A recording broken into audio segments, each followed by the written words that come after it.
Le centre de données, niché dans la campagne de l'Est de la France, bruissait de son habituelle symphonie mécanique.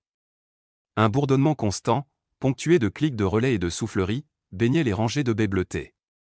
Dans ce sanctuaire climatisé, Julien Morel, lunettes sur le nez et tablette à la main, se tenait immobile, le visage fermé. Devant lui, une dizaine de châssis serveurs tout neufs, censés être le fleuron de leur migration, attendaient d'être raqués point, mais quelque chose clochait point. Le malaise de Julien datait de plus loin. L'appel d'offres pour le remplacement des serveurs avait été confié, contre toute habitude, non pas à l'équipe d'architectes système du siège, spécialisée et habituée, mais à un petit intégrateur local, Dynatec Solutions.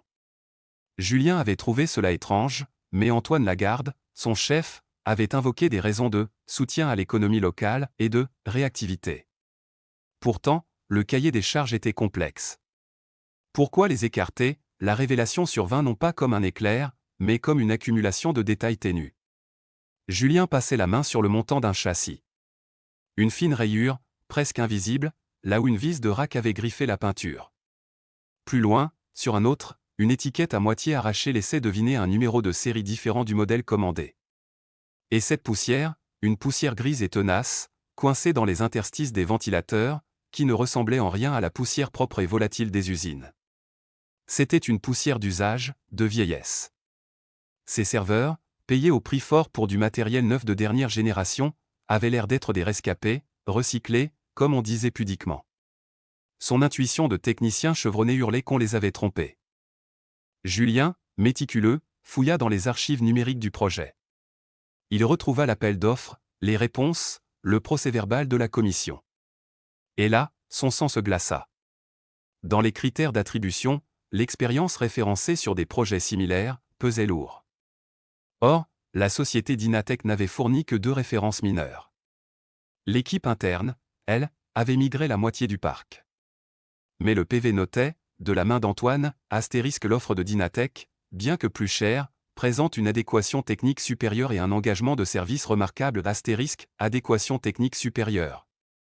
Avec du matériel qui semblait d'occasion, Julien vérifia les dates. Le PV était signé une semaine astérisque avant astérisque la date limite officielle de dépôt des offres finalisées. Une anomalie de procédure flagrante. Ce n'était plus seulement une suspicion sur la qualité du matériel, c'était le processus entier qui sentait la malversation. Une décision entérinée avant même que toutes les cartes ne soient sur la table violait le principe fondamental d'égalité de traitement des candidats. Julien comprenait maintenant la précipitation à installer les serveurs, il fallait rendre le fait accompli avant que quiconque ne pose de questions. Julien était partagé. Dénoncer son chef? Risquer sa carrière sur une intuition et des étiquettes grattées? Il décida d'agir avec prudence. Il documenta tout, photos des rayures, des étiquettes, capture d'écran des dates contradictoires. Il rassembla ses preuves dans un dossier numérique qu'il chiffra. Puis, il alla voir Sophie Lenoir, la juriste interne, sous couvert d'une question sur la conformité des garanties matérielles. Sophie, une femme posée au regard acéré, l'écouta puis examina en cachette le dossier d'appel d'offres. Elle convoqua ensuite Antoine Lagarde, en présence de Julien. La pièce était silencieuse, loin du bourdonnement des serveurs. Antoine, expliquez-nous l'écart entre la date de signature du PV et la date limite des offres, demanda Sophie, neutre. Antoine, d'abord souriant, se crispa. Une simple erreur de saisie. Le PV a été daté après coup. Et la supériorité technique de Dynatec? Notre équipe interne avait pourtant une expérience bien supérieure. L'équipe interne est surchargée. J'ai voulu les protéger. Dynatec a promis un support 24 juillet. C'était un choix managérial, rétorqua Antoine. Julien sortit alors sa tablette. Et ce support 24 juillet, il s'applique aussi à du matériel d'occasion?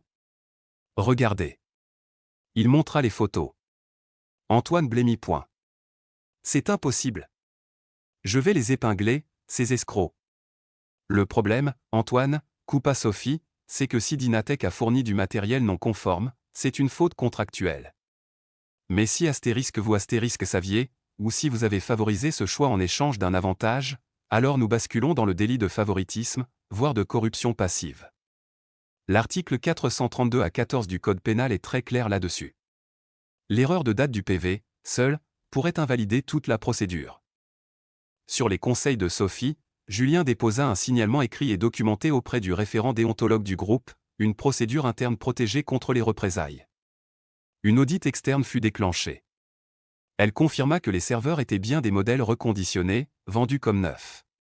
Dynatech, mise en cause, implosa, révélant dans sa comptabilité des paiements, de consultation, à une société écran liée, au beau-frère d'Antoine Lagarde. L'affaire ne fut pas étouffée. Antoine Lagarde fut licencié pour faute grave et mis en examen pour favoritisme et corruption passive. Le marché avec Dynatech fut résilié pour non-conformité aux spécifications du cahier des charges.